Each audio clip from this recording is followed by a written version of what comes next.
Welcome back, everyone, to the Saturday in Athens GA podcast. My name is Marshall Barton, and we're finally at Alabama Hate Week. I cannot explain how long I have been waiting for this, and I'm sure most of you have as well. Definitely the most exciting regular season game on the calendar. Alabama comes into this game having won 2 straight against Georgia.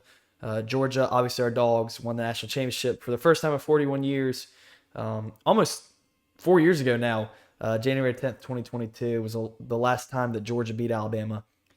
Dogs are looking to get back on track, obviously. The last 2 games have been unideal. Definitely some very, very frustrating moments against Alabama. But Georgia gets a shot. Georgia gets these guys in their backyard at Sanford Stadium. Dooley Field at Sanford Stadium in Athens, Georgia. No place like it in the country. Georgia's going to have a huge crowd, a very loud and rocking environment in Sanford Stadium this Saturday. I'm excited to see how the fans show up and what troubles Alabama is definitely going to face against this elite Sanford Stadium crowd. That's my spiel. Welcome to the Saturday Night Athens GA podcast. We're going to go ahead and get into it. It's Bama Hate Week. Bama Hate Week. We hate everything about Alabama because why not? What's not to hate? Definitely some of the most delusional fans in college football. I can name a time or two, and I feel like Georgia's been rigged in these games against Alabama by the Alabama refs. But you know what? I'm not going to complain too much. Georgia has a chance to do something special this weekend. Let's go and get straight into it. We're going to go ahead and analyze some of what's going on between Georgia and Alabama this season. Georgia's 3-0. Georgia's number 5 in the country. Alabama is number 17. Bama's lost to number 8, currently number 8, Florida State. They lost at Florida State by a score of 31-17, where they definitely did not look great. But I'll tell you what, as much crap as I just gave Alabama, they're a good football team. They've got a lot of talent in this season, and it's definitely not going to be an easy football game for Georgia. Georgia's, again, number 5 in the country, 3-0, came off of a very impressive come-from-behind overtime victory against Tennessee, which I'm sure most of us are still recovering from. However, definitely, sorry, my phone just went off. This game is very highly coveted. This game is going to be one of the best that college football has to offer, probably this season. Georgia, again, it's a historic rivalry. Georgia versus Alabama over the last 10 years has been the best game in college football. Maybe not. It is one-sided, but it's producing the best games consistently. May not be as historic of a rival as the Iron Bowl or the game, but Georgia-Alabama has consistently put out the best results as far as viewership and just overall game quality of any game in the last 10 years, at least, I would say for sure. You can even go back to 2012 when Georgia and Alabama had that real nail-biter in the SEC championship back when Kirby was the Alabama defensive coordinator, Mark Richt was the head coach for Georgia. Aaron Murray, Todd Gurley, all those guys. This is just such a historic rivalry even still. It's not like it's been one of those like your Week 13 hate week rivalries, but it's definitely been one of college football's more storied rivalries for sure. So much history, especially in big moments recently for sure. I do believe Georgia's the better team in this game, all things considered. However, it's not by a lot. Alabama and Georgia are the 2 most talented teams in the country. If you're looking just strictly at what they've recruited and the players on the rosters, they are the 2 most talented teams in the country. And I've been pretty consistent in the fact that Georgia, Alabama, Texas, and Ohio State will consistently be those top 4 teams. They will be the most talented teams in the country year in, year out. The margin's slim. The margin's slim between Georgia and Alabama.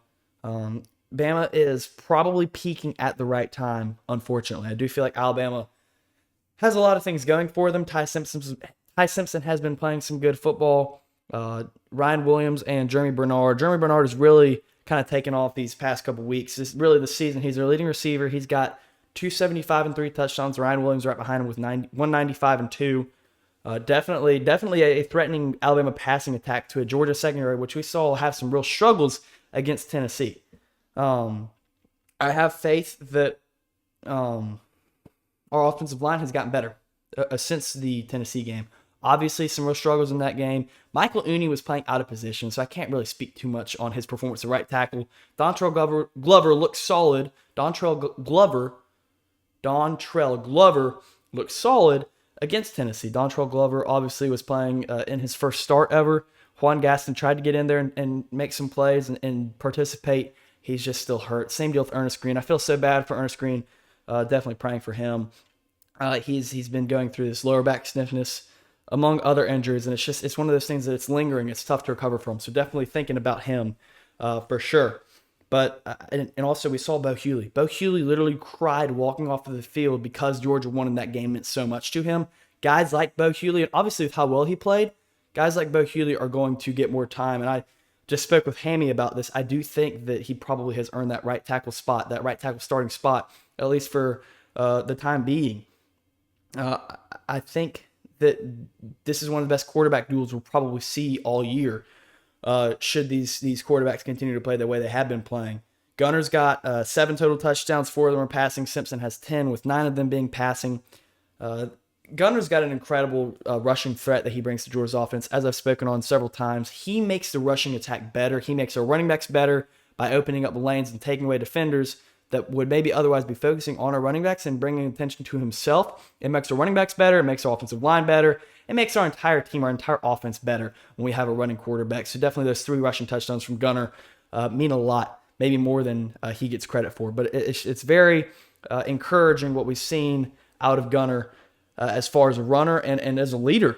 I mentioned this in these notes. Gunner literally, I don't know if I've ever seen a quarterback look more calm and composed, and I've never seen a quarterback look less worried in his first SEC start, his first SEC road start at TENN Stadium, which a lot of people would claim to you that that's one of the toughest places to play. Like, Gunner looked very, very good and very composed in that game.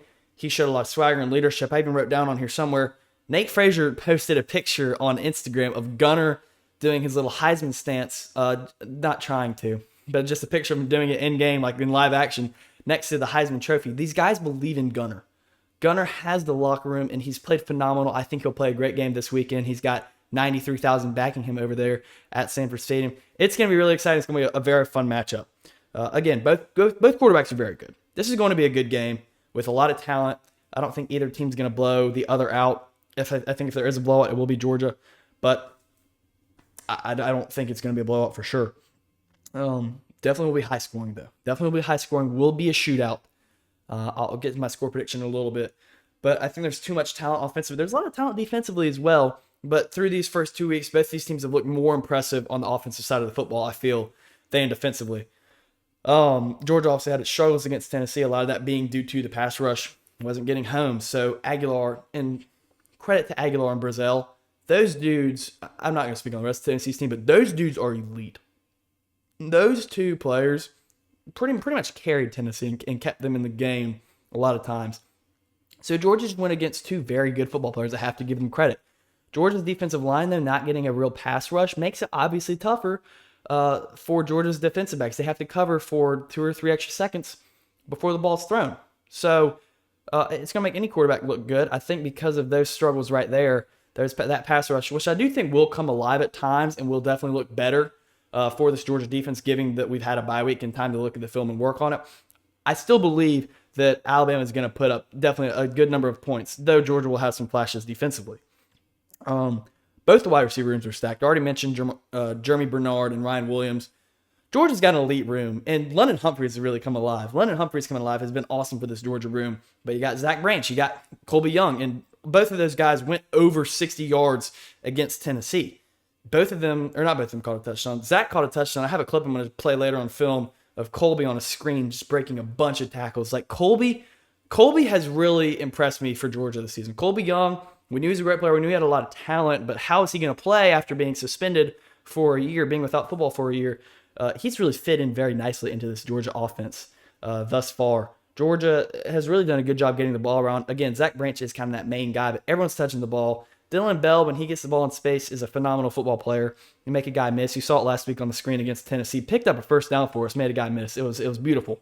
Both these receiver rooms are stacked, and I think that's probably going to be a good bit of the story heading in and after this game, is that both of these teams have some really good wide receiver rooms. And for the first time in a long time, both of these teams are better at their skill positions, and they have better athletes than they do trench players. I feel like overall that goes for both teams. That being said, I still think this game is won in the trenches because the skill difference, the talent is so minute how different it is at the skill positions that the trenches are really where you're going to hopefully see the difference in favor of Georgia. But I think that's where it's going to be won. You're going to see more of a emphasis on who can win the trenches. And I know that's such a cliche thing to say. I know it's tough to listen to me when I tell you it's gonna come down to the trenches, because football does come down to the trenches. But more so in this game than most games will come down to the trenches, because of both teams having such elite skill players, elite athletes. We know that. We know it's gonna be close there. What happens in the trenches is gonna set this one apart for sure. And like I said about talent, Georgia and Alabama are going to be the two most talented teams year in, year out. It's just going to happen. It's the way it is. Until it doesn't happen, it's happening. And it's always happened, always will happen. So no matter when you're playing Alabama, you're playing good football players, and you're playing a school that really cares about the results on the field. You can say whatever you want about Kalen DeBoer. We're going to get into that. But Alabama's still a good team. I respect this Alabama roster and the talent they have a lot this year. I really respect it. However, another cliche thing I'm going to say, and I just mentioned this with Hammy as well in our interview, which you'll see in a little bit, it comes down to who wants it more. It comes down to who wants it more, and that's such a repeated thing, repetitive statement. You're like, of course it comes down to who wants it more. But no, literally this game, the talent is so close. The talent levels are so close between Georgia and Alabama. Say whatever you want. Georgia's got a culture that Alabama quite simply doesn't have right now.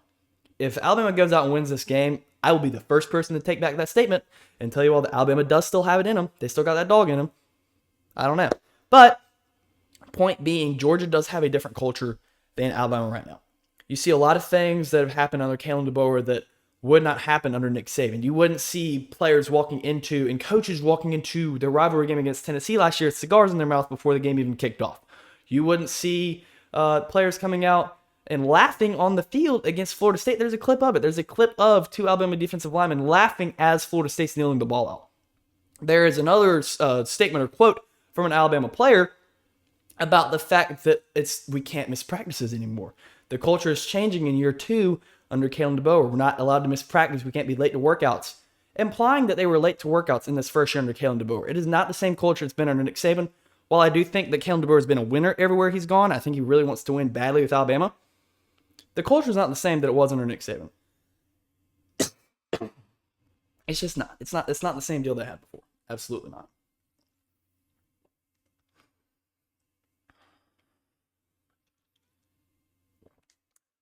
Sorry, guys. It is a statement game for Kalen DeBoer. If he wins this game, he saves himself at least the rest of the season.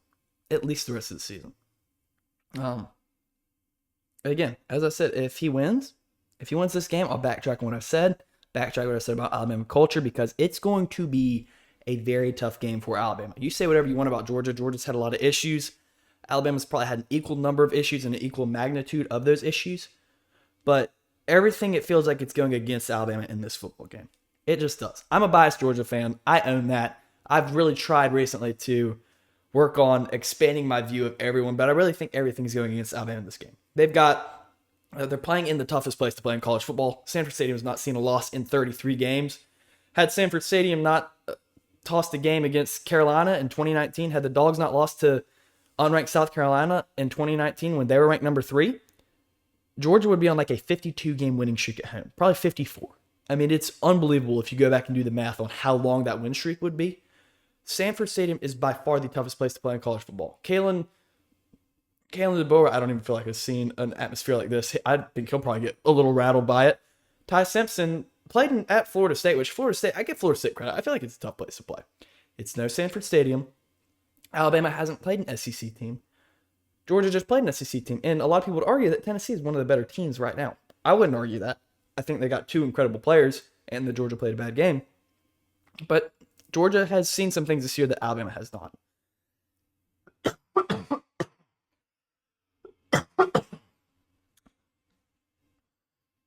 One thing I wanted to mention. I love that Alabama fans are in such shambles right now that Kalen DeBoer's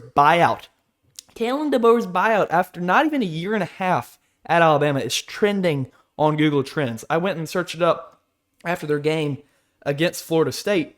His buyout was, especially in the state of Alabama, just going through the roof. Like, people are worried about Kalen DeBoer genuinely. Again, I don't think it's as warranted as some Alabama fans or some people may like to argue. I think he definitely deserves 3 years. I think he deserves 3 years, not from now, just in general. An Alabama head coach, a new one, unless he's just like that bad, deserves probably 3 years. I think a lot of the fan bases turn on him too quickly. I think this weekend will tell you a lot about Alabama. If Alabama loses this game very closely, I don't think you should be as worried about Kalen DeBoer. If Alabama wins, obviously I think it saves Kalen DeBoer a lot of time.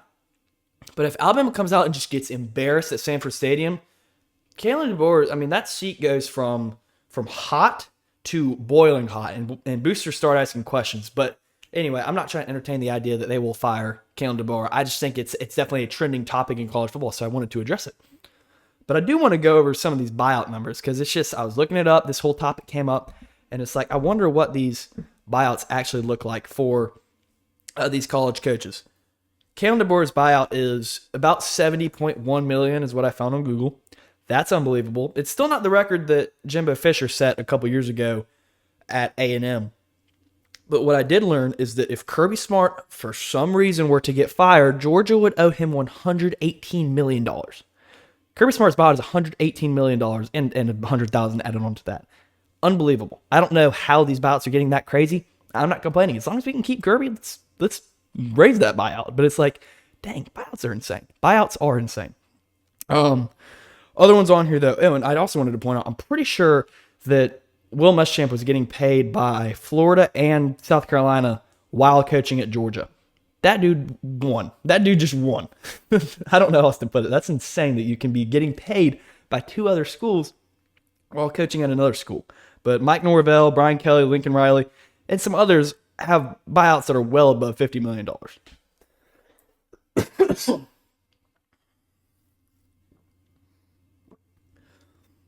Sorry, I'm kind of getting a little congested, as you can tell. And I've been talking a lot, so it's not a good combination.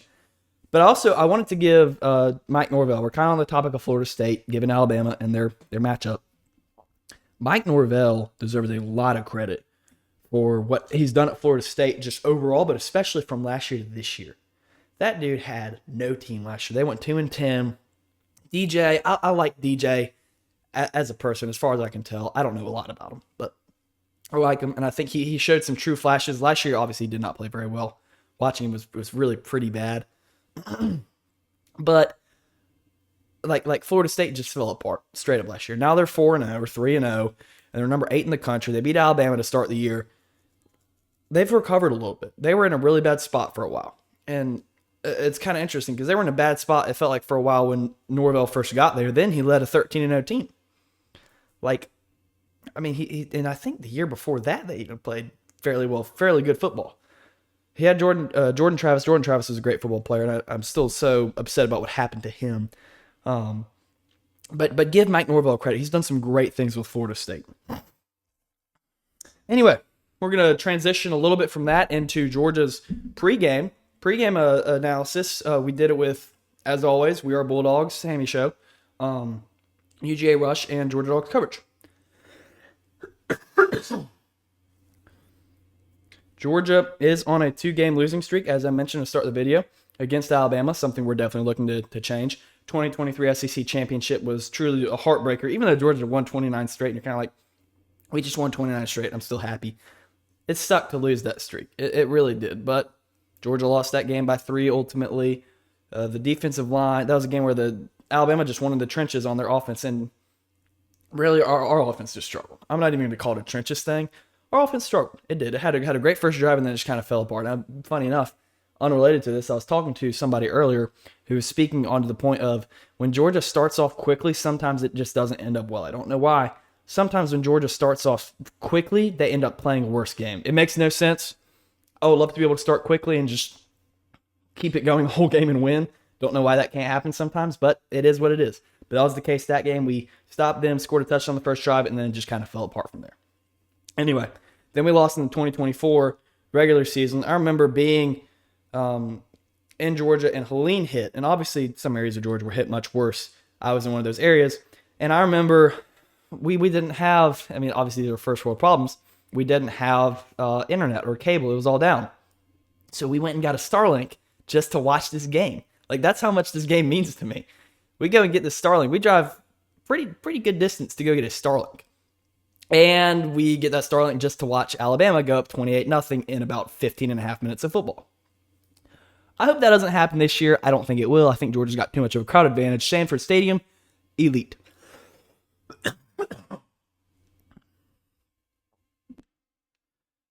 As my guy Hammy said, let's be hell. Let's be hell in Sanford Stadium. Let's make this place the toughest place to play in college football, as we already know it is.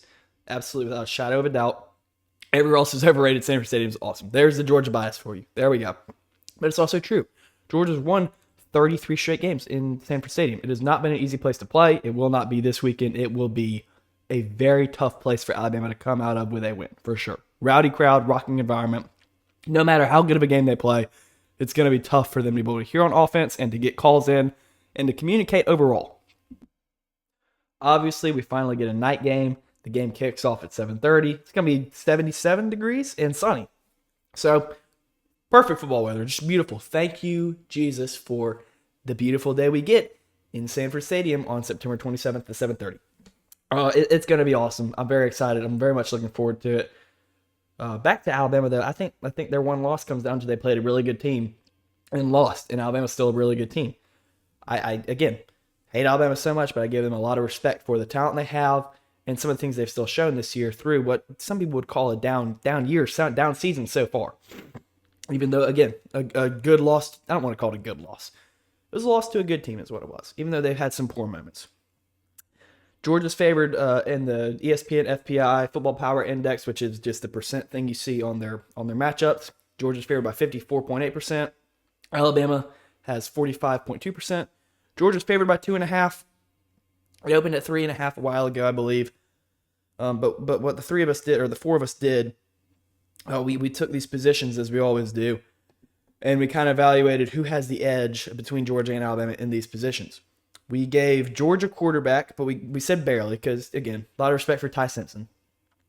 And before I get a little deeper into this, we all kind of took what we had and just did like tiebreakers. So like if two of us said Georgia and one of us said Alabama, we just went with Georgia. If we all said it was even, it was even. Gave Georgia the quarterback. I do think both these quarterbacks have been elite, as I already discussed, but Georgia's Gunnar Stockton has been better than Ty Simpson thus far. Running back, we're giving it to Georgia. Georgia's got a stacked room. Georgia has one of the best running back rooms it's had in some time. I think we hopefully are going to return to RBU standards. Should our offensive line figure it out as we kind of discussed?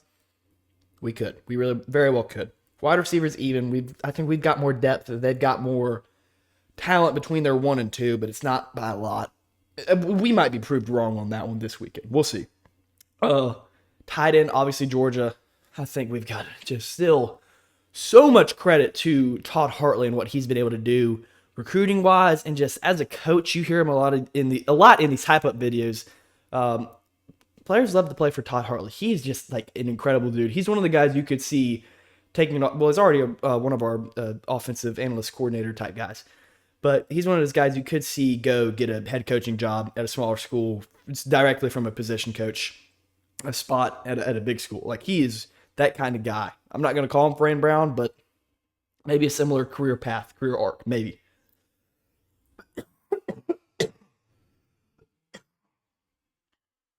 Offensive line, we're giving that one to Alabama. Hammy spoke about Caden Proctor, who obviously is a fantastic player. And Georgia's got some real talent. I think Juan Gaston's going to be a top NFL prospect when he makes it there. Obviously, he's hurt right now. We're not really sure what it's going to look like. Unfortunately, the Ernest Green's hurt. Ernest Green's really been affected by his injury for sure. And obviously, it's just been rough. Lower back stiffness, like we said. It's a lingering issue for sure. But Georgia still struggled on the offensive line. Against Tennessee, Michael Uni playing out of position had a lot to do with that. Dontrell Glover was making his first start and still made some incredible plays. Bo Hughley, as we said, got in, played incredible. Kind of earned that right tackle starting spot, at least for now, we believe. But we'll see what that looks like for sure on Saturday. Linebackers are giving that one to Georgia. Georgia has one of the best front sevens based off of pure talent in the country. Best linebacker room based off of pure talent in the country. Incredible room. CJ Allen has played phenomenally so far. He just seems like the way he carries himself and the way he plays, he leads by example. He's a leader. He's a true leader. Even still, though, he doesn't have the most tackles in that room. Raylan Wilson has 25, I believe, on the season as of now. Raylan Wilson has really taken a step up from year 2 to year 3. I'm excited to see what he can do in some of these bigger games, of course. And the next three categories we kept as even. Pass rush, edge, we kept that as even. Georgia's was pretty bad, but we don't really see a lot of pass rush out of Alabama, I guess. And it's very similar to the defensive line, which we kept it tied as well for pretty much the same reason. And neither of these defensive back groups look great. I probably, if I had to pick one, I'd probably give the edge to, I don't know. I couldn't even say that. It's close. They both struggled. I would say it's an even match right now with the defensive back group.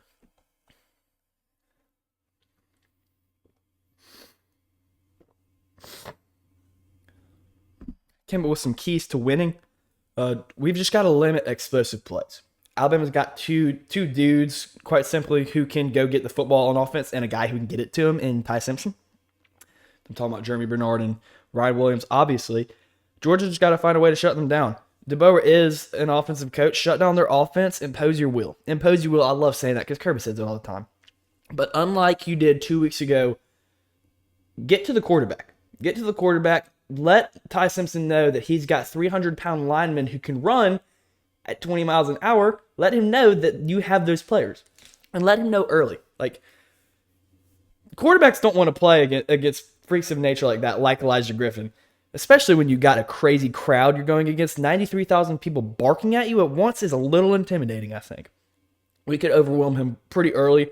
Though I have a lot of respect for Ty Simpson. I think he's a very tough, very clear-minded football player.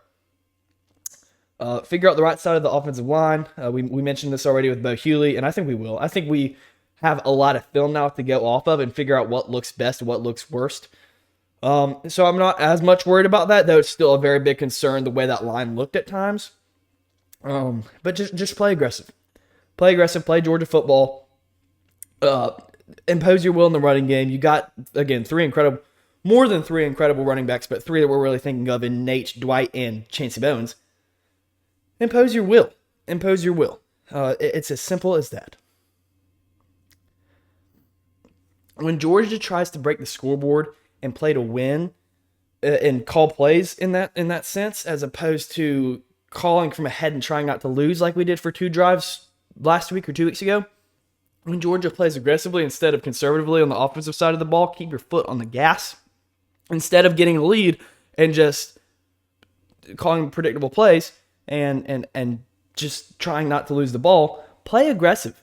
What do you have to lose? Put the game away. That's something Georgia could have done 2 weeks ago against Tennessee and it just honestly didn't do. If we're in that position this week, let's call aggressively. Let's not change what we're doing offensively. Let's not change the play calling. Call aggressively. Mix it up. Open the playbook. And Bobo did a fantastic job against Tennessee. Even though he had those 2 drives where it's like, we're up, let's put the game away, and we didn't. He called a fantastic game.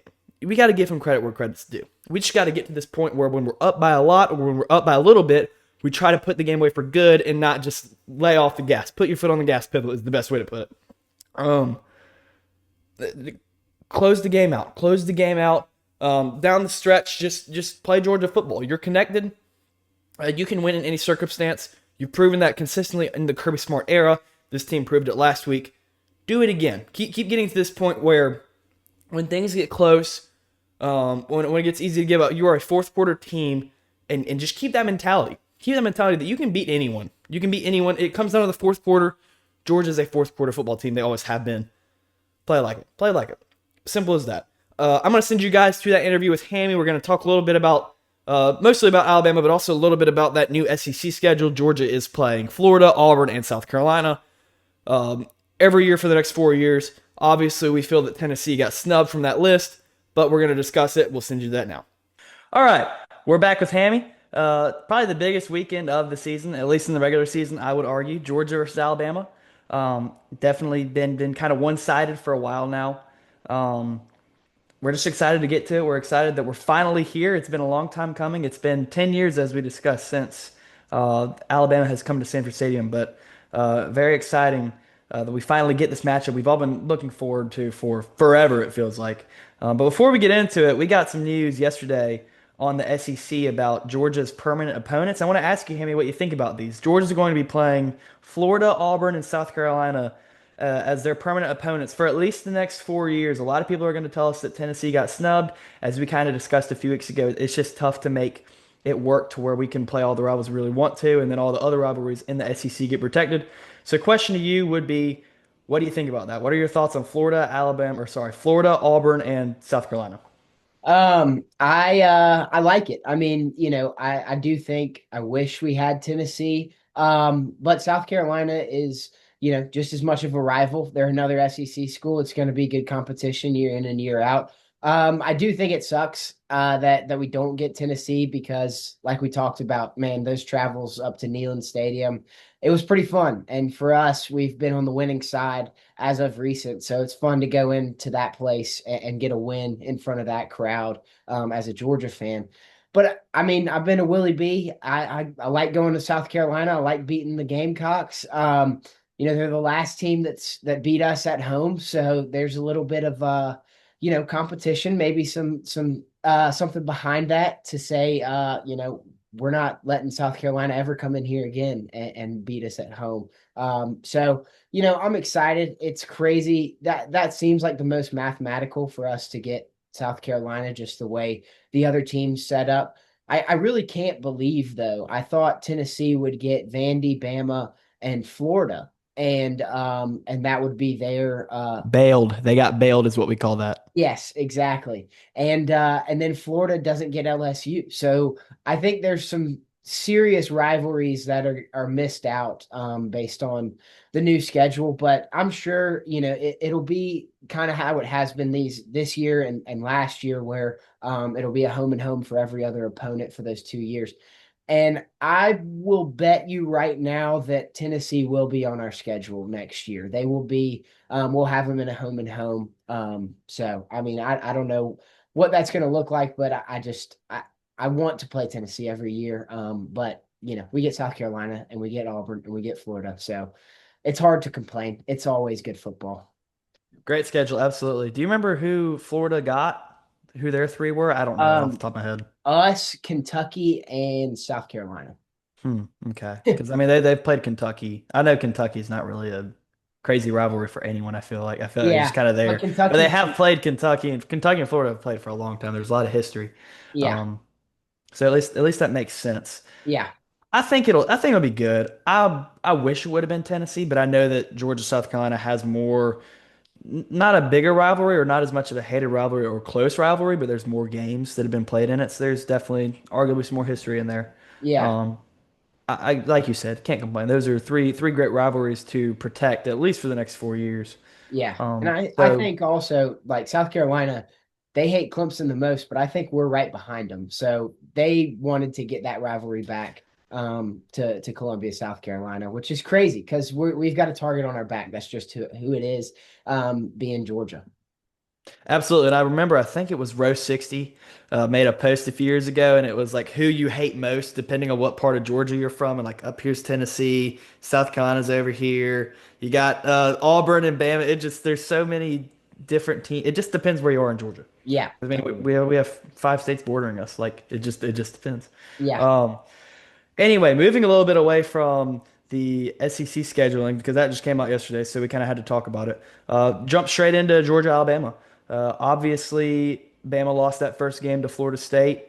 A lot of people kind of wrote them off, and even though they definitely don't look exactly like the same Alabama, I'll tell everyone this right now: they have talent, and this is not a game we can just come into lightly and expect to win by 3+ scores. Like it's not going to be easy by any means. I wanted to ask you though. A lot of people don't really know a lot about Ty Simpson. I don't think. What challenges does Ty Simpson bring to Georgia's defense? I think what's an underrated aspect of his game is his legs. He's a pretty dangerous runner, and we obviously saw that, in the Alabama offense last year with Jalen Milroe. That was kind of their bread and butter. If Jalen Milroe couldn't get going on his legs, then they fell apart, and that's what we saw in Alabama's 3 losses last year that kept him out of the playoff. Milroe just couldn't get his run game started, and then the pass game never opened up. He could never find Ryan Williams just because of that momentum killer. And I think going back to Ty Simpson coming into this year, I think he's not near as good of a runner as Jalen Milroe, but I do think it poses a threat. And as we've seen, in the history of Georgia football, we are not great against a running quarterback. Haynes King ran all over us with Tech last year in that 8 overtime game. Joey Aguilar, on that first drive against Tennessee, he ran it in on the first drive. That was Tennessee's first touchdown. So containing the quarterback is going to be of the utmost importance. And I think Ty Simpson's legs are underrated. So we have to apply the pressure. I watched some game film on Alabama, Florida State, and Florida State did an excellent job of sort of loading the box and bringing a blitzing linebacker almost every single first and second down situation. That's just kind of how they won the game. They limited Ty Simpson. And yes, on that first drive, he broke away for a couple first down chain moving plays. But man, after that first drive, Bama struggled. I think they had 55 rushing yards on that first drive against Florida State. And then the rest of the game, they had like 27. So they keyed in on stopping Ty Simpson and stopping his legs, and then it led to a big time victory in Tallahassee. And I think the Dogs have to replicate that and contain Ty Simpson. I agree, absolutely. Definitely got to get that pass rush going. Got to see some more creative stunts, I feel like, up front, and I've discussed with some people about that specifically. I think we'll see it. I have a lot of faith in Kirby Smart all the time, but especially after like a game we had a couple weeks ago, I do think we'll be able to make some true adjustments. I think we'll look a lot differently, at least up front defensively. Yeah, I think a lot of their loss to Florida State, and I think you kind of hinted at a little bit. Florida State just played very well, and I think Florida State is a good team. yeah, Alabama by far had some pretty bad moments on really mainly on both lines. And their pass defense got exposed in some ways, hoping we can learn from that a little bit. But I don't think that either of these teams are bad teams. They're definitely both vulnerable, but I mean, there's just two good football teams playing a game, and Florida State came out on top. They're the better team. But again, Alabama's nothing to just skip over. And I mean, they're not the same Alabama they have been, but the talent is totally there. Very comparable to past Bama teams as far as the talent they have. They're just not as similar in different ways, I guess. But anyway, my point being to whoever may be watching this, don't take Alabama lightly. Like they're still a very good football team. They're not what they have been in years past, probably, but that definitely still a threat for sure. Who has the advantage in the trenches in this game? I know we worked on that analysis post together yesterday. We all kind of had some mixed opinions, I guess, on exactly who takes the edge in those positions. But I think it's close. I think it could go either way. I do think this game will be won in the trenches. But anyway, back to the question: who has the advantage in the trenches in this one? It's an interesting question because against Tennessee, our offense was clicking on all cylinders, something we hadn't seen against Marshall and Austin P. But if you go back and look at it, man, we struggled at right tackle. Ernest Green, whether he's hurt or not, he struggled all game for the amount of time that he played. And we really didn't have good offensive line play at the right tackle position until Bo Hewley came in with 5 minutes left in the game in overtime. And because of his performance, I think he's earned that right tackle spot. So if we can figure out the right tackle, I would lean toward Georgia, but it's hard to say that because Alabama probably has one of the best players in the country on their offensive line in Caden Proctor. He's projected, preseason to go number 1 overall or at least top 5, top 10, whatever in the NFL draft. Man, he's a stud, but he hasn't looked that great thus far. And I'm not, necessarily counting him out, but everybody comes into Georgia or Alabama always comes into Georgia and they play their best team. They play their best football. They've turned into this super team and it's because of It's guys. unreal, dude. It is Yeah. just unbelievable. I've lost so much sleep and I've probably lost quite a few years on my life watching this Alabama team year in and year. Sorry to interrupt you, but No, you're year in good. and year out, like life expectancy goes down. It's just the stuff that happens both on both sides. Like sometimes we'll just not play a good game, but other times it's like Jalen Milroe just turned into, I don't know, Marshawn Lynch and Tom Brady in one football player. It was unbelievable. And I'm looking at people, I'm like, if the season ends today, he wins the Heisman.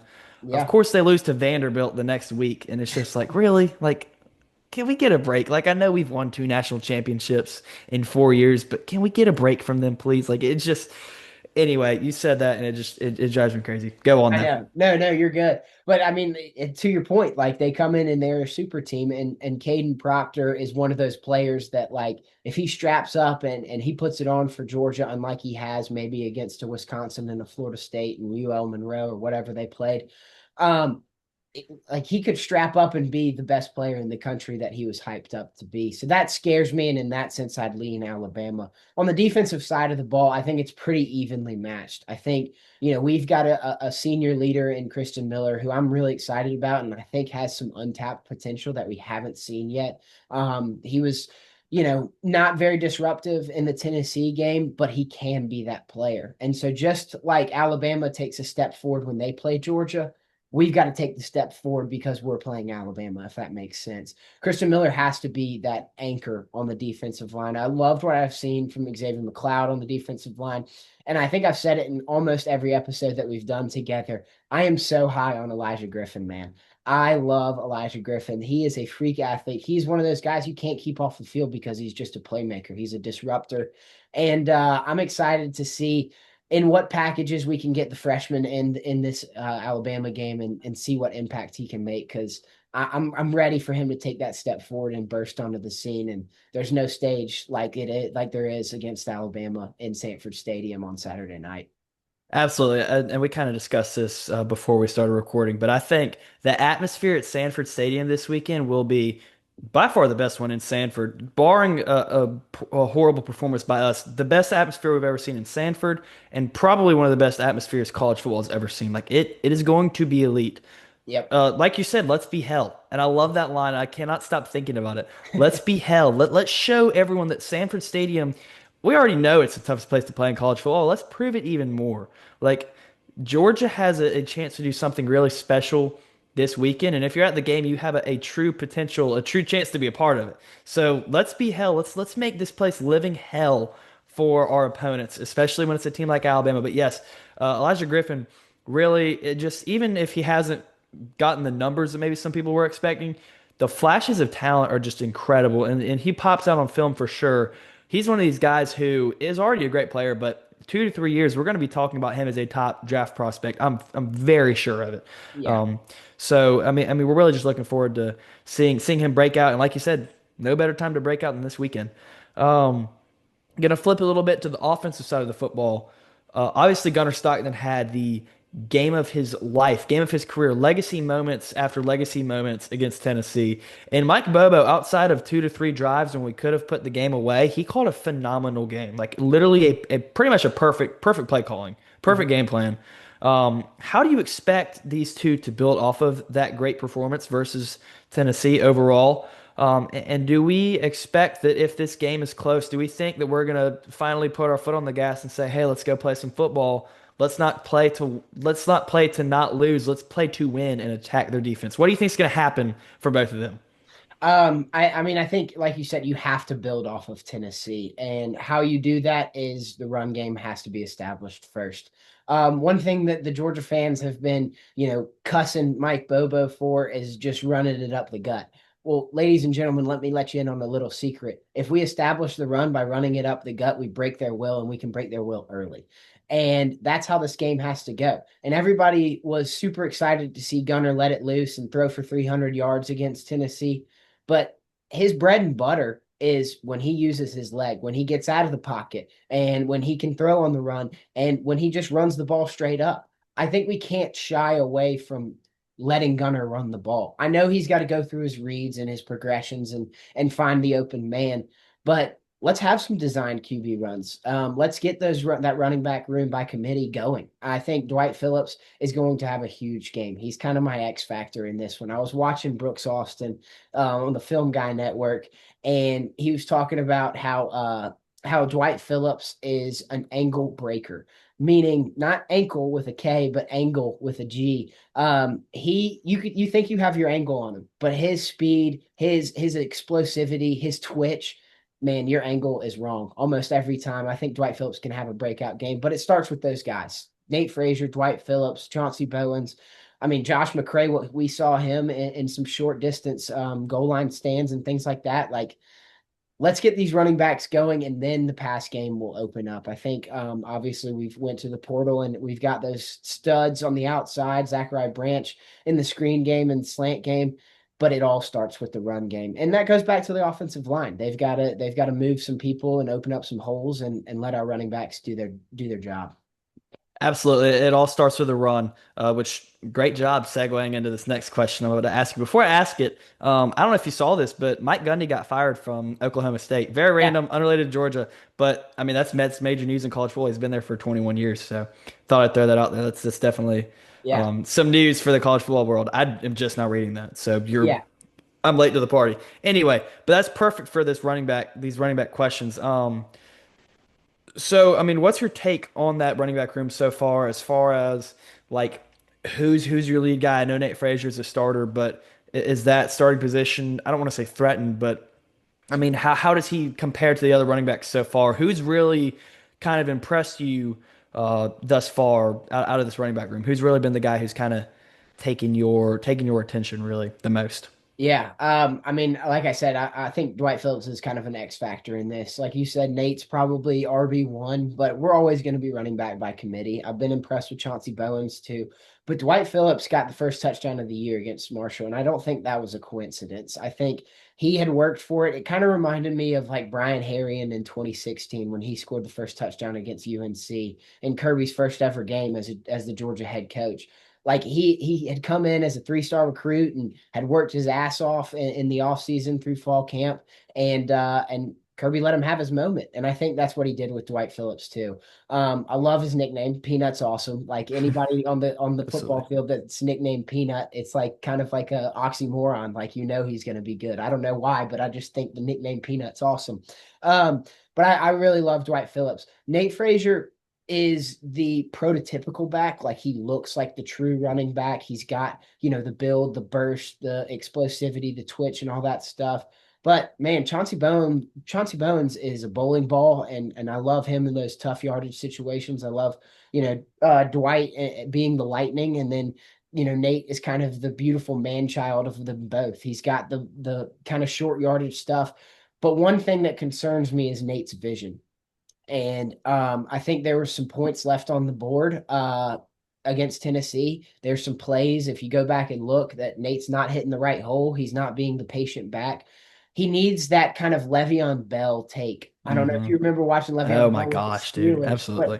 he was so good at the hesitation. He would just wait for his offensive line to open the gap, and then he's right through it. He's it's so beautiful to watch because he would literally, have one ball in his hand and then his other hand on the offensive lineman's butt, like literally following him.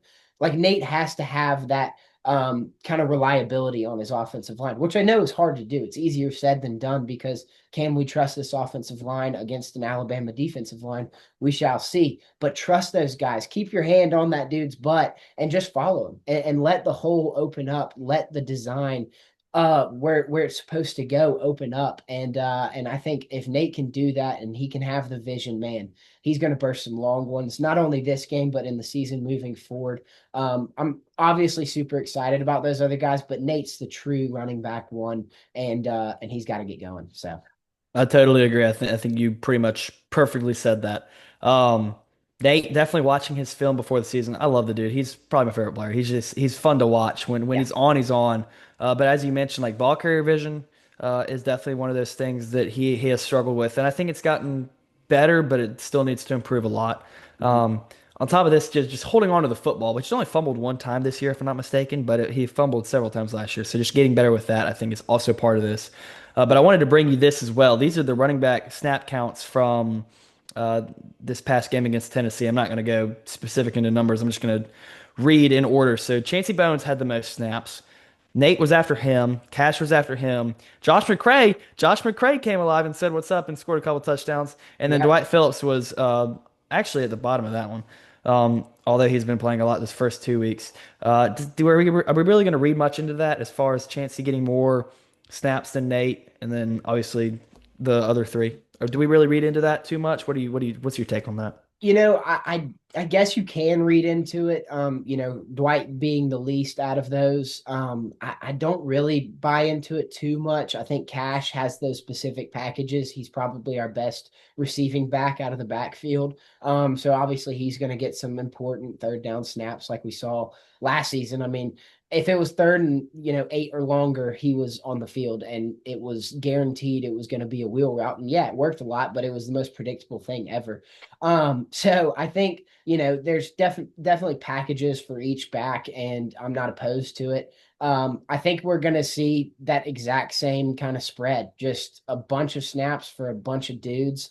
I don't know the exact numbers like you said, but I mean, I just think there's different packages and there's different play calling styles for each back, and Bobo's got to find that rhythm and see which one is having success in which situation, and then just ride that to the end till the fat lady sings. And man, if the dogs aren't on top, I bet that these running backs didn't get going. I think that's definitely a fair take right there at the end. We're going to shift back to the offensive line for just a minute. I would ask you to give me a quick answer on this so we go a little more into depth on the final question after this one. Mhm. What will the offensive line look like this week? What's your prediction on how they'll look? What do we really need to see out of this line, I guess, to feel comfortable about our chances? So I hinted at it earlier, but I think Bo Hewley earned his position at that right Absolutely. tackle spot. I think he played the best out of the three that were there. I loved seeing what Dontrell Glover did at that right guard position. I think he's young and you can tell, but he's got promise. The anchor of that offensive line is Drew Bobo at center, and he played an outstanding game against Tennessee. He was one of the best guys on the field throughout that entire game. I mean, he was consistently snapping it well. First of all, his first job to gunner, and second of all, he was sticking to his assignment. Watching the film back, Michael Morris had a great game too. There was some kind of screw ups, and I partially blame that on the noise of Neyland Stadium. As much as we, like to say Sanford is the loudest, which we do believe it is, Neyland is loud, and I think that does mess with your offensive line. But man, Big Mike is he's a body mover. He is so big and so strong, and he's got to be that against Alabama. So my prediction for this offensive line is dominance in the first half. And I think that starts because we want to establish the run. We've said it, countless times, but I think we get that running game going and we show that this offensive line is no funny business. We are not a group to trifle with. We are, the Great Wall of Georgia, and you're going to feel the red, baby. It's going to be awesome. So I'm predicting, a first half dominance, and then, the second half, anything can happen in the fourth quarter. Alabama's going to, make their halftime adjustments. And that third quarter might get a little hairy, but I think the fourth quarter, when those lights go off and the phone lights come on and the fireworks go off and the red lights come on and it's just the most electric atmosphere in all of America, those offensive linemen are going to feed off of that and they're going to bring the juice. Absolutely. I mean, I get fired up thinking about that. They're gonna feel the red. They're gonna feel the red. What is it with you and like these one-liners on the podcast? That's incredible. Got let's be hell. You're gonna feel the red. I cannot wait to see what next week brings. Yeah. Kentucky might not bring that much excitement, but we'll see. Um, and then uh, finally, I guess the ultimate question: who's gonna win this game? And is it gonna be a close game, or are we gonna get blown out or blow Alabama out? What's it going to look like? What's your, not even your score prediction, but just who's winning? Will it be close? So I'll start by saying this. Whoever wins this game is going to be the locker room winner. And what I mean by that is Alabama enters their locker room pregame, and those older guys that have beaten Georgia countless times get up and they say, "Hey, boys, we do not lose to these mofos, and we're not about to start losing to them." And then on our side, in our locker room, these old guys have been like, "Man, I've never beaten these guys." Kirby's going to say to them, mark my words, he's going to stand up and say, "Boys, stand up if you have beaten Alabama." And there might be a few fifth years that were on that 21 national championship team, but majority of the guys on this squad have never beaten Alabama. And he's going to say, "Well, let's change that tonight." And so those are the two locker room narratives that come into this game in Sanford Stadium. And it's whoever wants it more. And it starts in that pregame speech. It starts with your boys when you're getting taped up, when you're putting those pads on, when you're buckling your chin strap, and you say, "All right, I've never beaten these guys. Let's go get it done." Or Alabama says, "We've never lost to these guys. We're not starting tonight." So man, I hate predicting. It stresses me out, but I like our edge and I like where we are, historically in this series, but I like where we are in this season better than where Bama is. They've clicked in the past 2 games that they played since that Florida State loss, and Ty Simpson has looked much better. Ryan Williams came on against Wisconsin. I like our edge. So I'm gonna say I'm gonna stick with the dogs, cautiously optimistic. It's hard to pick against them on this podcast, but and being at home and that crowd being elite, being early, being loud, intense, tough, electric, all the good stuff. I mean, we've got to defend our turf, and I think we can do it on Saturday night. This game being at home is such a big reason why I picked Georgia. Like, obviously, I have confidence in Georgia, no matter the time, place, who we're playing. I have confidence in Georgia. Cautiously optimistic, kind of like what you said. Mhm. Um, if Georgia does find a way to lose this game, it's going to be tough for me to not pick Alabama every time we play them until we actually get it done. Yep. That being said, I think Georgia gets it done. I think Sanford's going to be too much for Alabama. I'm not calling Florida State's home advantage weak, but it's no Sanford Stadium. Ty Simpson hasn't seen this. Ty Simpson hasn't seen an SEC defense yet. Even though we have our struggles, I think we'll get it done. I think it'll be definitely a good game. It will not be a blowout in my eyes, but I do think Georgia will get it done. Um, That's crazy. A lot of what you said about whoever wants it more, and I love that. I hope Kirby does come out and say that. But who wants it more? I actually had this written down for my score prediction. I think that's what it's going to come down to is culture. It's a culture battle almost Yep. in a lot of ways. But Hammy, thank you. Go Dogs. Obviously, we're both picking Georgia to win because why not? But I think we'll be right. I hope we're right. We'll talk about it next week. Yeah, man. I appreciate it. Go Dogs. Go Dogs. Thank you, Hammy, as always, for coming on to discuss Georgia football. We're going to go ahead and get straight into my score prediction for this game.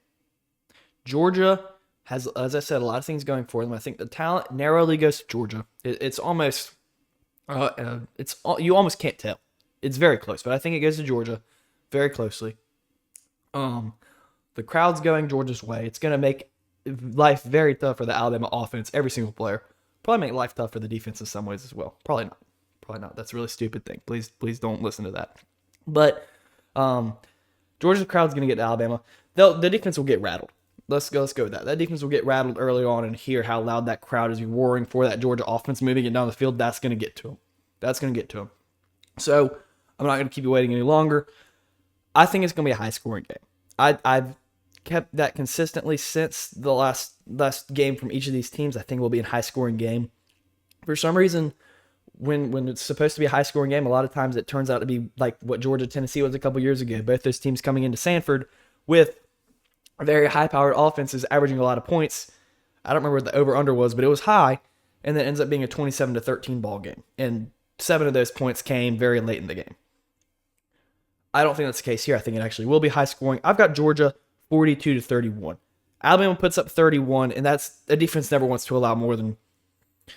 The defense never wants to allow 20, but 31, obviously they don't want to allow. That's a bad number to allow. I do think Georgia's pass rush will come alive at times. I think Alabama's offensive line will be affected by pre-snap penalties, but I still think they put up 31. They've got too much talent to not score a lot of points. That being said, the defense will suffice. The crowd will be elite. The crowd will get involved early and often, and throughout the rest of the game, it will be a factor. Georgia's offense, I believe we will get out to a quick start. We saw some of that against Tennessee last week. I think Georgia's got the talent to make it happen. I think if we can just be good enough at offensive line, I've said that so many times, be good enough at offensive line, we can make it happen. Bobo needs to open up the playbook. He will continue to open up the playbook. He opened it up a lot last week. I think he might need to do it a little bit more, especially when we get into these situations where it is 3rd and short, or we're trying to put the game away and we just got to win in the trenches. We got to be a little more creative in those situations when we're trying to put the game away and not play to protect the lead. I think that's a very important distinction. Again, despite the 11-point difference, I think it will feel like a much closer game than it looks on the scoreboard. The DBs will struggle at times. I think they'll do just fine there. I think we'll have some horrible moments. I think we'll have some great moments. Overall, it'll be enough to get Georgia over that Alabama mental hump. And I do think that front seven is going to look a lot different than it did 2 weeks ago. I don't think Georgia giving up 31 will be on those defensive linemen and the linebackers. I think it'll be more so on the secondary. However, I hope I'm wrong, and I hope that Georgia's true talent on that back end shows up. Anyway, got dogs. It's going to be an 11-point win, 10 to 11-point win. I don't think it's going to feel like that, but that's what the scoreboard's going to read. I think it will be high scoring. I'm going to go over Georgia's lines on battle bets that I think will hit for this game. If you're not in the battle bets league, all it is fake money. You're not actually putting money into this app, but you're looking at real college football betting lines and picking with fake money, with almost like Monopoly money, what line is going to cover. But I've got a few here. Please go join it. It definitely helps me out if you do. But go join it, and I'll have links in a post this week for sure, telling you how to join and to join my league specifically. Anyway, Georgia's money line will hit. Georgia will cover 2.5. There's a Zach Branch anytime touchdown. I feel like that's very certain that he will have an anytime touchdown. Over 52.5 total points. Again, this could be one of those games where it should be over and it should be a lot of points, but it's really not. I don't think that's what's going to happen. I think it'll be high scoring regardless. And then my non-Georgia pick is I do think Oregon is about to just annihilate Penn State. Penn State's overrated. I'm going to get a little more into this in a minute. Penn State's overrated. Everyone knows Penn State is overrated, and it's going to be shown this weekend. Like most of my bold takes like that, I will be the first one to own it if I'm wrong. So just keep that in mind. Ole Miss at LSU is one that I'm definitely a little interested in. Neither of these teams have looked really great so far. LSU's obviously up there because they beat what was number 4 Clemson at the time at Clemson. Obviously, Clemson has 3 losses in 4 weeks. Has not been a very good start to their season. Like I said in these notes, LSU's not your typical number 4. Inflated rating by beating a bad team. Not really the Ole Miss has done much either. They beat what I consider to be a typically good group of 5 team in Tulane. However, some of the other games have not been as impressive, such as they barely beat Kentucky, although I do think Kentucky is a tough place to play at. They barely beat Arkansas, who just lost to Memphis. So there's definitely room on both sides. This being said, though, it's a revenge game for Ole Miss. They lost this game last year by 3 points in overtime. This year will be played at Ole Miss. I'll give this one to Ole Miss. I think Ole Miss does just enough to win that football game, but it'll be a good one for sure. It's a 3:30, so when you're bored before the Georgia-Alabama game and you're just waiting and you're really excited to pass time, LSU versus Ole Miss might be your bet. Looking at number 9, A&M will host unranked Auburn, and I hate to say this, I hate to give Auburn some credit. They got that game was rigged last week against them. There were several calls that were just insane. I thought they scored a fumble touchdown and it got called back. It was a bad call. They missed some bad PIs. The substitution play was really weird. Regardless, though, Auburn played a good football game and probably deserved to win, but they still lost by 7. They didn't do enough. No excuses. So there's 2 sides to that. However, I think they're probably going to lose this week. I think Marcel Reed is a fun player to watch. Obviously, Texas A&M, I have a lot of respect for that stadium. Definitely not an easy place to play. So I will pick A&M in this one, and I don't think it's going to be a blowout, but I don't think it's going to be close either. Looking at, this is an interesting one. This is a very interesting one. Mississippi State and Tennessee. Mississippi State is 4-0 for the first time since, I believe, Dak Prescott. They're unranked, but they beat number 12 Arizona State. They played that game at home, but they won. I know Arizona State just beat Baylor by 3, I believe. Regardless, they beat a top 12 team and are 4-0 for the first time in 11 years. Tennessee obviously had some flashes against us, and they're the number 15 team in the country. But they're playing this game at Mississippi State. And I've never been to Starkville, but if you know one thing about Starkville, it's that it's really annoying to go sit in a crowd of however many tens of thousands of cowbells for 3 to 4 hours. I think this definitely could be a trap game for Tennessee. I think they'll win it. Spread 7.5. They'll probably cover. I wouldn't bet on it, but it's definitely an interesting game. I do think it will provide some quality moments for sure. Another one of those games to pass time while you're waiting for Georgia Alabama. I believe it's an earlier game. I believe it's a 4:15 I believe it's a 4:15. Anyway, back to what is the game of the week outside of Georgia and Alabama. How do I say this? 5 versus 17 shouldn't deserve game day when number 3 and number 6 are playing. But when Georgia's hosting Alabama for the first time in 10 years, when Penn State is the most overrated football team known to man outside of what some of these Notre Dame teams have been, game day should be at Georgia, Alabama. That being said, though, when you have a 3 versus 6, I can't complain too much. That's my rant. But I think Oregon by a solid margin. I don't know what the spread is. I think it's barely Penn State, like maybe a 1.5 or 2.5. Oregon's going to cover that. I believe Oregon will win by a solid margin. Penn State is very overrated. Penn State, Drew Aller has like the 106th QBR in the country. And this isn't just a Drew Aller slander episode. That's not what I'm trying to do. I mean, he's just not very good from two standpoints, just from college football starting quarterback level and what people call him as. And it's guys like Drew Aller and Arch Manning that they can't control what the media says. So in some ways, I feel bad for them that they have to put up with that. At the same time, it's college football. And at the same time, he just hasn't played very well. Neither of those guys have played well. Sorry, Arch Manning, for the complete stray, but you get the point that I'm trying to make. Obviously, Oklahoma State just fired Mike Gundy, although they're still a Power 4 team, and Oregon beat that Power 4 team 69-3. So that's definitely their most impressive win. But they haven't really played much competition either and haven't really dominated it in most cases, or in some cases. And Penn State has really not played anyone either that I'm aware of. But I think, and this is not a shot at James Franklin, I do think he's a good coach, and I do think he's done some good things at Penn State and recruited fairly well. He's also got some more NIL probably to work with now. That's not to discredit him. That's just to be completely analytical and honest about it. But Oregon has a leader and a culture from Dan Lanning that they don't necessarily have at Penn State. Although they've got some leaders. They've got some players for sure. It just feels different at Oregon. Even though Oregon is a lot of that NIL with Phil Knight and Nike, Dan Lanning is the perfect person to pair with a lot of money, I feel like, because he can take what seems so flashy, and really is flashy, but make it more about other things and put the right values in place. So I trust that DGD, Dan Lanning, will get that done in Happy Valley. Anyway, we're going to go straight into Pick'em. I went 5-5 last week in my Pick'em. Obviously, I started 8-2, then went 4-6 for 2 straight weeks. And then I went back to 500 for the week. I would love to do incredibly this week and get back to 8-2. I would love to go 10-0 one week. Probably won't happen, but I'd love to do it. It felt so easy that week one, and I started bragging to other people, like, look at me and Pick'em. I got a great shot of doing incredibly. Nope. 4-6, 4-6, 5-5. So it's really kind of fallen off, and I probably deserve that. Anyway, we're going to look at some of these ranked games for this week for sure, and definitely go ahead and pick them. I don't know if y'all saw any of that Indiana-Illinois game. I didn't really watch much of it, but goodness, how are you ranked and lose 63-10? How are you number 9 and you lose 63-10? I probably won't pick Illinois until they give me a reason to. I'm picking USC over Illinois. We're going to speed through these real quick. Ole Miss over LSU. Already told you guys. Ole Miss over LSU. Oregon over Penn State. BYU over Colorado. Louisville over Pittsburgh. Kansas over Cincy.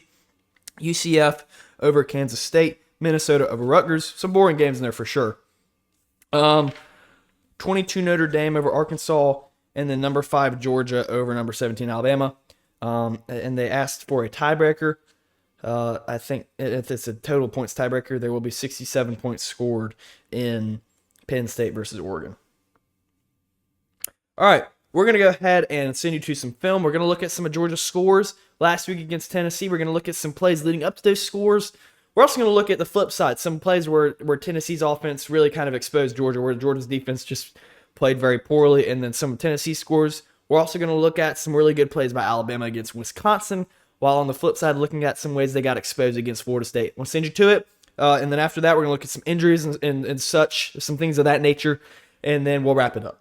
All right, everyone. I'm back. I brought you some film on Georgia versus Tennessee, but also, like I said, Alabama versus Wisconsin, some of the good things they did, one bad play from that game, I believe, and then mostly bad plays from the Florida State game, along with one good thing they did that game. So we're going to go ahead and hop right into this in about 3, 2, 1.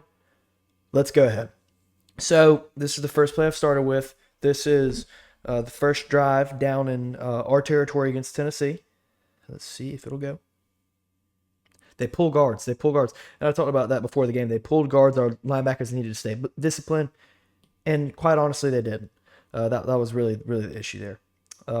Way too much time in the pocket. When I counted this the first time, watch this.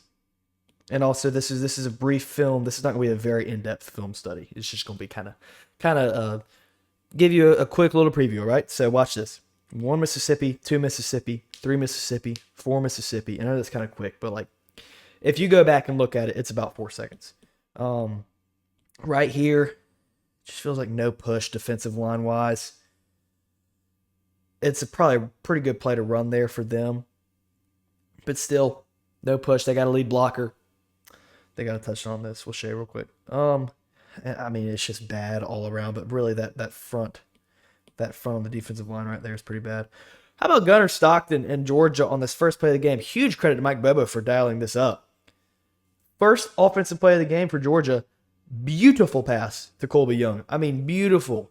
Great rhythm to get him into early on. Obviously finds Zach Branch right here on the slant. Beautiful, great play. And Georgia gets on the board just as quickly, pretty much, for the most part, as Tennessee did. Gunnar Stockton's fired up. He's a calm guy. He gets fired up. Get him into rhythm. Get him excited. Get the emotions going in a positive way for this Georgia team. Great way to start offensively. Now, right here, kind of same deal. Dude, I believe that's Janelle Aguero right there. He gets close. However, the pass rush still just isn't very good. And like I've given Aguero or Aguilar and Brazil credit, they're just both good football players. They're both good football players, and they made some plays in this game. Also, though, I do want to look at Ellis just a little bit right here. It's tough to guard a underthrown ball, even though he gets beat badly on this play. Like, at this point, he's getting beat right there. If that's an accurate ball, then it's a touchdown. And it already is a touchdown. But, I mean, he runs into him. It was just a bad play all around for Ellis, I would say, for sure. He's a very talented player. He'll recover from that. It's not going to be something he lets bring him down. Right here, this is another play where the pass rush just isn't there. Well, it is there. You get McLeod right there, gets back. So close, but we can't be having these, especially against another mobile quarterback like Ty Simpson. Cannot be having these. Got to make the tackles. And I know he's a big guy going against somebody who's definitely probably a lot more agile than him. Still got to make this plays, though. Obviously, this pass gets completed. Looks like we were playing zone there. Yeah, so this is another one where I don't know what's going on. Okay, sorry, y'all. Film's kind of being stupid. I don't know what's going on from a second level standpoint with these linebackers. Let's find. Sorry, it's taking a minute.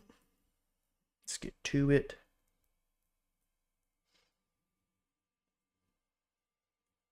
So yeah, did we send 6 total? Nobody's right here or here. I don't know if that's just a good play to dial up against that, or they knew we were going to blitz. Regardless, this is just too vulnerable of a situation to be putting our defense in. Just a bad call defensively here. I would chalk that down as. Or it came down to scheme right there. That wasn't really a talent thing.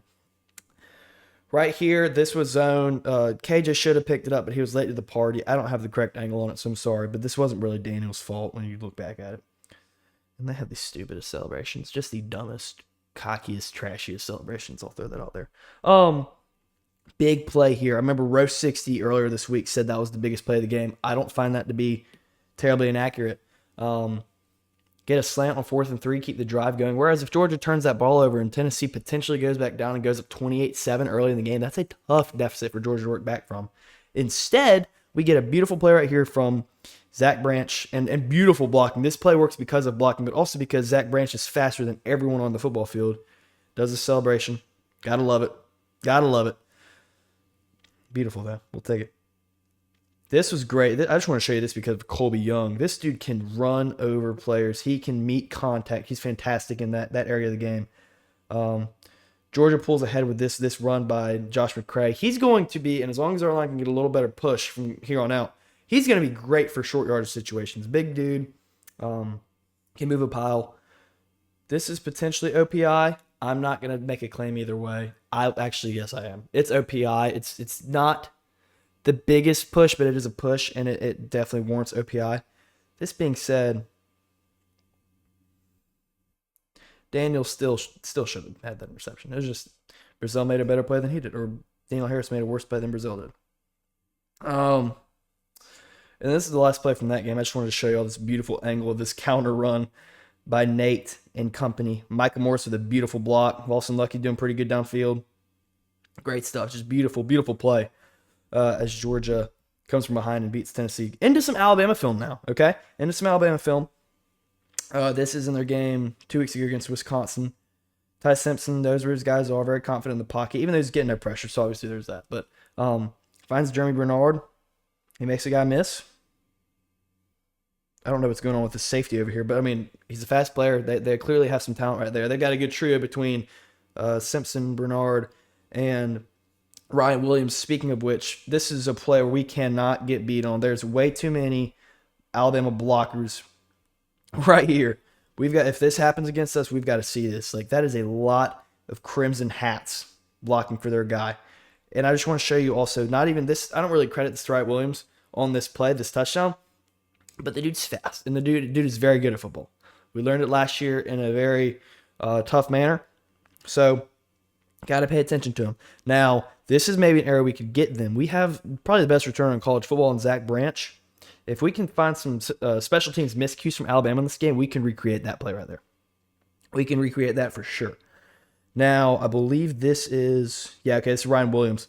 This is a highlight play that week. Goodness, like, you just got to play with technique against this guy. He's a very talented player. You got to be disciplined. Now, I want to show you some of their miscues against Florida State. I'm not calling Gunnar Stockton a whatever his name is, Florida State quarterback. The name's not coming to mind. I'm not calling him Florida State's quarterback. I'm not calling him I'll be right back. I need to figure out his name. It's driving me crazy. I think I know it, but I don't want to say it and sound stupid. Okay, yeah.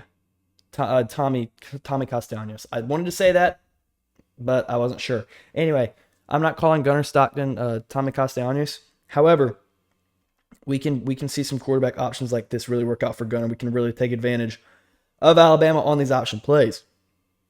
Here's another one. This is great. They're getting their guys in speed right here. Yeah. I mean, plain and simple. That's a football play. That's a great football play. Alabama also just looks slow here and does not tackle well. I think we could probably take advantage of them on that. But yeah, that is some of what you're going to see from Florida State. Here's what you may see out of Alabama. He can move up in the pocket, though he has shown sometimes he struggles to move up in the pocket or fill pocket, have pocket presence. He can step up in the pocket and make a good throw. He's got the mechanics. That's one thing I'll say about him. He's got some real mechanics for sure. Jeremy Bernard, obviously an explosive player. Let's take advantage of them on some wheel routes.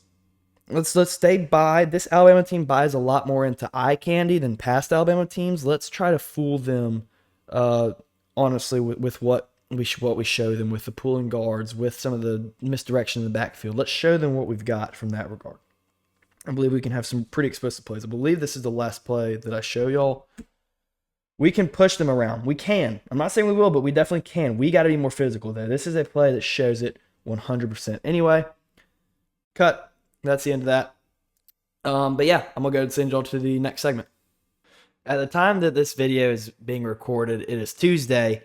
We won't get an official report from Georgia to the SEC on injuries until Wednesday. So I'm just going to let that speak for itself. I'm not going to spark any speculation or whatever may happen there. We will see it Wednesday night, usually around 8 p.m. We'll get an actual update on what's going on with our injuries. Now I'm going to bring you a new segment, which I've actually gotten some help brainstorming this, and I think it's going to be a lot of fun.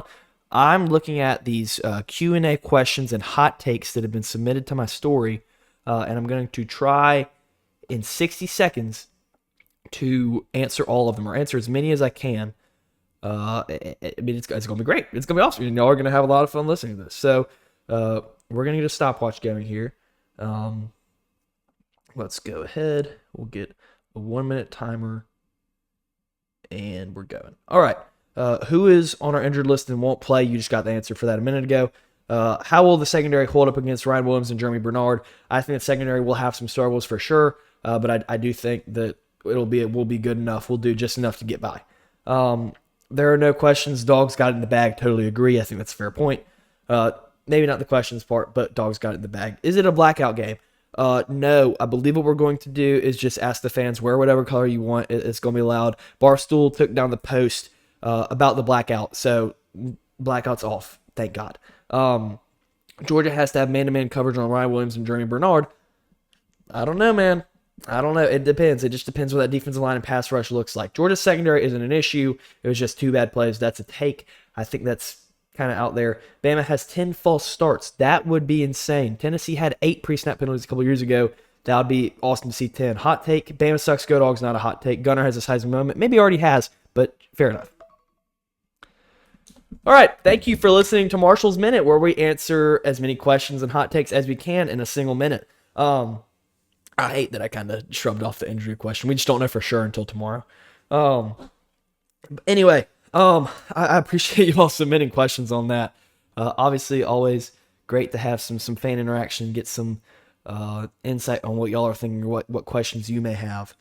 But I'm going to this brings us to the final part of today. I believe it's the final part of today. Let me double check this. Yes, final part of today. Faith note, word of encouragement. I actually did finally get you guys an actual note for today, and I'm going to pull up some stuff on my phone for it. So the idea is kind of like how Christians will be persecuted and be treated differently for their beliefs. It's not easy being a Christian. Comfortable, I can't remember who said this, but comfortable Christianity is not a thing. And I think it's very true. I think it's accurate. A lot of what we see in our world, a lot of persecution that different groups every single day will face for spreading the gospel is awful, but it is part of your walk with Christ, part of your faith. It's not going to be comfortable. It's not always going to be easy. There's no such thing as passive Christianity is also the term, I believe. But wanted to bring you a few things about that. Matthew 5, verse 10 and 12. Those who are persecuted for righteousness' sake or because of their belief in him being Jesus are blessed, and they will inherit the kingdom of heaven and receive a great reward. And there's also this. Here's the English Standard Version. Blessed are those who are persecuted for righteousness' sake, for theirs is the kingdom of heaven. Blessed are you when others revile you and persecute you and utter all kinds of evil against you falsely on my account. Rejoice and be glad, for your reward is great in heaven, for so they persecuted the prophets who were before you. And this is really something that's encouraged me as I walk in my faith. And also I'm going to switch this away from Marshall's Minute. This has really helped me in my faith because it makes me less nervous to speak the truth. It helps me with being bold, I believe, to see that I have a gift in heaven. My name is secured because of what Jesus did on the cross for me. So I believe that's very encouraging and could encourage all of us throughout our days to just live boldly for Jesus. The other verse I wanted to pull up real quick. Oh, and then this was one. Stop caring about how others view you. It's just, I always try to strive, and obviously I fall short. Everyone falls short, but I strive to always do the right thing and not really what people care about. But it's tough because people are judgmental, and you're going to have people that no matter whether you're doing the right thing or the wrong thing are going to judge you just for whatever you're doing, especially if it's the right thing. You will get persecuted, as these verses mention. But it's one of those things where I think I do a pretty decent job of trying to tune out the noise, but it's tough. And I just wanted to encourage y'all, like know where your worth is secured and know that no matter what you face for speaking the truth, you have a place in heaven. And that's such incredible, great news. And not enough people hear that. I feel like I know a lot of people are familiar with the gospel. There's also a striking number that just are not understanding to some parts such as that, and such as persecution. We see a lot of persecution in our world. We've seen it. We're lucky. We're so blessed to live in America. But we don't have to face, for the most part, and at least definitely not to the extent that some other countries and other parts of the world have to face persecution for their beliefs, politically, religiously, all those things. Although we see definitely some horrible events happen, definitely not the same level of or extent of persecution as other countries will face. But John 5:18 through 20, It's a couple verses, but the only part I really wanted to bring up from it was, if the world hates you, know it hated me first. And that's something, it hits deep. It hits deep. The reason that statement hits so deep is because Jesus died. He's an innocent man, lived a perfect life, and was hated for it and was persecuted. I think that's why that at least affects me a lot and really reaches me a lot. It's like, no matter how much you're hated, no matter what goes on, just know he suffered a lot more than you. A lot more than you. It's not even comparable. And he died for your sins. And he's the reason you'll be able to go to heaven. Anyway, that's all I got for today's episode on the Saturday in Athens GA podcast. Thank you all for listening. I'll be doing some interviews at the game. If you see me, come hang out, come talk to me. Obviously, would be willing to interview anyone who wants to. Obviously, let's keep the interviews on topic. And let's get some true good content. Let's make people realize what Sanford Stadium and Georgia football in Athens is all about. Thank you all. Thank you all for watching. Go Dogs, and I'll see you next week as we hopefully debrief a win against the Alabama Crimson Tide in Sanford Stadium. Thank you all. Have a blessed week. Go Dogs.